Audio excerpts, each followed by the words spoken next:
గత సంవత్సరం ఆగస్ట్ 5వ తారీఖు అంటే 2024 ఆగస్ట్ 5వ తారీఖు బంగ్లాదేశ్ ప్రధాని షేక్ హసీనా భారతదేశానికి వచ్చి తలదాచుకున్న విషయం మనకు తెలిసిందే. గత సంవత్సరాల కాలంగా ఆవిడ భారతదేశంలోనే ఉంటున్నారు. రీసెంట్గా ఆవిడ ఒక ఇంటర్వ్యూ ఇచ్చారు. దానిలో బంగ్లాదేశ్ తప్పకుండా మళ్ళా రైజ్ అవుతుంది, తప్పకుండా బంగ్లాదేశ్కి మంచి రోజులు వస్తాయని చెప్పి ఆ ఇంటర్వ్యూలో చెప్పారనమాట. మీరు బంగ్లాదేశ్కి తిరిగి వెళ్తారా అని చెప్పి ఆవిడ ఒక ప్రశ్న అడిగారు. దానిలో ఆవిడ 3 మాటలు చెప్పారు. 3 కండిషన్స్ ఫుల్ఫిల్ అవుతే నేను బంగ్లాదేశ్కి తప్పకుండా తిరిగి వెళ్తాను. ముఖ్యంగా బంగ్లాదేశ్లో పార్టిసిపేటరీ డెమోక్రసీ రిస్టోర్ అవ్వాలి, భాగస్వామ్యంతో కూడిన ప్రజాస్వామ్యం అక్కడ రిస్టోర్ అవ్వాలి. రెండోది అవామీ లీగ్ పార్టీ పైన వేసిన బ్యాన్ ఎత్తేయాలి. మూడోది ఫ్రీ అండ్ ఫెయిర్ ఎలక్షన్స్, స్వేచ్ఛాయుతంగా అక్కడ ఎన్నికలు జరగాలని చెప్పారు.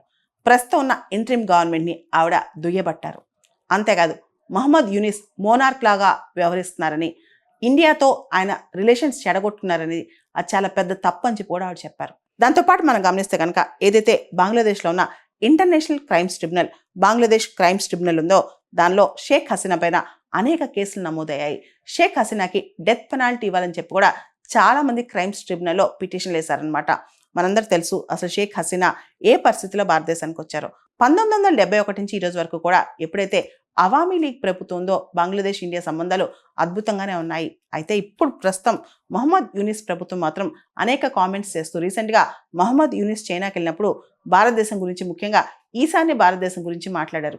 ఈశాన్య భారతదేశంలో అంటే మన నార్త్ ఈస్ట్ స్టేట్స్లో సీ యాక్సెస్ లేదని, ఓషన్ యాక్సెస్ లేదని, కాబట్టి అవన్నీ ల్యాండ్ లాక్డ్ అని, వాటికి బంగ్లాదేశ్తో పని ఉందని చెప్పి ఆయన ఘాటైన వ్యాఖ్యలు చేశారనమాట.